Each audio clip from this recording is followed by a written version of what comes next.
kuidas on nii, et riigiasutuste nagu kompetentsis ja värbamisvõimes ja prestiižis ja võimes kaasa rääkida akadeemiliselt on niivõrd suured käärid, et ma toon siin nagu minu arvates positiivse näite. Finantsinspektsioon, ma olen küsinud siin advokaatidelt, kes kiidavad väga, et Finantsinspektsioon osaleb siis selle turukeskkonna reguleerimisel, ta suudab värvata inimesi, seal on kompetents, on ju. Te olite eile messil kohal, kaasa arvatud juhatuse liikme isiklikult, on ju, et siis ma vaatan nagu, et teine selline väga oluline valdkond, konkurentsijärelevalve, et juriidikas näiteks, kas konkurentsiametis keegi avaldab artiklit seal, pigem avaldavad seal advokaadibüroode partnerid ja suurettevõtete konkurentsijuristid. Kas nad eile olid messil kohal, ei nad ei olnud kohal, kas nad on prestiižne, kas tudengid räägivad kuidagi sellest, tahaks konkurentsiametisse tööle minna, ei räägi. Aga samas konkurents on ju majanduse selline tuksuv süda, see on kõik, kus kõik pihta hakkab nagu ja samuti on see Euroopa Liidu õiguse selline alustala, see on see, kus see õiguskord nagu pihta hakkas, et selles vaates on nagu väga veider, kuidas need käärid on niivõrd laiad selle kompetentsi osas, et ma küsiks niimoodi, et kas te tahate kuidagi kommenteerida seda, et miks kas te nõustute mu diagnoosiga siin ja teine, et mis on olnud Finantsinspektsiooni edu võti ja ma ennetan vastust enda arvates, et minu arvates teil siuke hea konks on selles, et diskussioon läheb tahtmata palgale, on ju, et teie saate ju minu arusaamise järgi turusubjektid rahastavad teie turujärelevalvet ja see annab ka sõltumatuse, sellepärast et see raha ei tule riigikassast, on ju, et kas konkurentsijärelevalves oleks ka mingi selline variant võimalik, et need suurettevõtted, kes on konkurentsile kõige suuremaks hoogs, hakkaksid ka rahastama seda järelevalvet, et need palgad tuleksid kaasa ja see järelevalve oleks efektiivsem. See on keeruline küsimus oma, ütleme, selliseid õde-vendi riigiasutusi kuidagi kommenteerida nende tegevust, aga ma mõtlen, et Finantsinspektsiooni peale, et meie oleme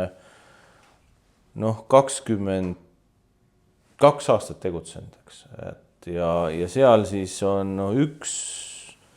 ma arvan, selline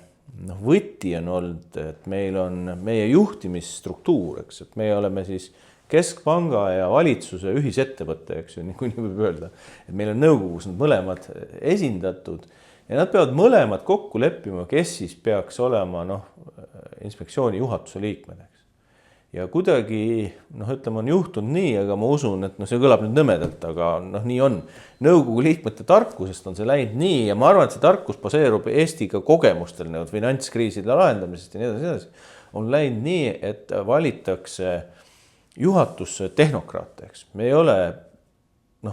ole ühegi erakonnaga seotud, eks ju, nagu ma enne teile rääkisin, lähtuma ainult seadusest, ütleme ka oma poliitilistele partneritele välja ka riskid, kui need ühiskonnale on, eks ju, siin kunagi oli e-residentsus, eks ju, keegi julgenud seda torkida, seepärast, et see oli justkui nagu poliitilis. Me olime esimesed, kes ütlesid, seal on riskid, tegelege sellega, et see ei ole okei, saime küll pahandada, aga mis sellest, ma olen sõltumatu. Minule ühiskond läbi küll pankade selle eest maksabki, et ma ütleksin, et mis riskid on, eks. Nii, aga ja nüüd üks kõrvalpõige teaduses, et me oleme aastal 2020 ka välja andnud juriidika erinumbri, eks ju, Finantsinspektsioon, et seal oli üks kolleeg Eesti Pangast, kes meid ka panustas sinna, aga muidu. Nii et selle üle me oleme uhke, et meil on tõesti targad inimesed ja proovime nii hoida ja ma arvan, et see raha on üks pool asjast, aga teine on ikkagi see, et kas sa nagu ise usud sellesse, mis sa teed, eks. Ja mina usun, ma olin kunagi advokaadibüroo partner ka, eks ju, et ma ei läinud sinna Finantsinspektsiooni raha pärast, rahas ma kaostasin ja mitte vähe, eks. Aga ma läksin sinna, sellepärast, et advokaadina sa teed head tööd, sa kaitsed, eks ju, ärisid, sa kaitsed inimesi, sa tegelikult tood ka investeeringuid, sellest ma tänasel paneelis rääkisin Eestisse, aga see mõju on ikkagi sul väike, eks. ja inspektsioonis see mõju on tegelikult suurem, sa saad tegelikult kogu ühiskonnale midagi tagasi anda, et noh, mina siin ühiskonnas elan, ma tunnen, et ma ei peaks siit ainult midagi saama, vaid ka tagasi andma, et see on see, miks ma seal olen olnud. Ja finantsmaailm on mind alati kuidagi huvitanud oma keerukusest, sellepärast, et noh, kolleeg juristide jaoks, eks ju, ma olen alati majandusinimene, eks ju, ja päris majandusinimeste jaoks ma olen alati jurist. Ja selles mõttes mina naudin sellist positsiooni, ja see tegelikult rikastab sind ennast ka, et sa ei jää nagu kuhugi kinni, eks ju, noh, ühte või teise, et pigem puhas leht, vaatad, kuidas ikkagi saab asju kogu meile kõigile paremini teha, et mis iganes nagu klotsidesse nad siis õiguses või kuskil muus nagu teadusvaldkonnas nagu kukuvad, eks ju. Et see on see, ja ma ei tea, Konkurentsiamet, ma arvan, et tõesti ma olen nõus, konkurents ja selle konkurentsivabaduse eest seismine väga oluline, et mis nende mudel võiks olla, mõtlem, ma ei ole selle maailmaga nii kursis, ma ei oska nagu head nõu anda, aga noh, ma loodan, et neil läheb hästi. Noh, me oleme aeg-ajalt ka kontaktis nendega olnud, sellepärast, et eks meie huvid on natuke vastandlikud, et meie oleme huvitatud, et kõik oleks väga stabiilne, aga teinekord liigne stabiilsus tähendab seda, et ei ole konkurentsi piisavalt ja seetõttu me ikkagi märkmeid natuke vahetame, et me tahtmatult üksteisele ka liiga ei teeks, eks ju, või kui on plaan teha, et me siis teaksime, et oma riske juhtida, ütleme niimoodi. Aga ma arvan, et anname Konkurentsiametile kuidagi aega ka, et ega uus juht ja ei ole ju, ma arvan, et ei ole ka lihtne, eks. Ma selle finantseerimismudeli kohta tahtsin öelda midagi, et ma vaatasin ühte dokumentaalsarja sellest Bernie Madoffi pettusest ja seal üks kriitika oli see, et kuna see SEC-d rahastavad nagu turuosalised, siis need suured mängijad siis nagu ostavad võimu või ostavad siis mõjuvõimu seal selles regulaatori juures, et see ei ole finantsinspektsiooni risk. Ei, mul on selles mõttes täiesti ükstapuha, kellel tuleb trahvi teha, et kui on seadust rikutud, siis tuleb teha trahvi, muideks me ei saagi iseendale, see läheb meil riigieelarvesse, eks ju. Ja eks seal on niisugused nüüd veel täiendavalt seoses SSM-iga garantiid, et meil on päris palju tuleb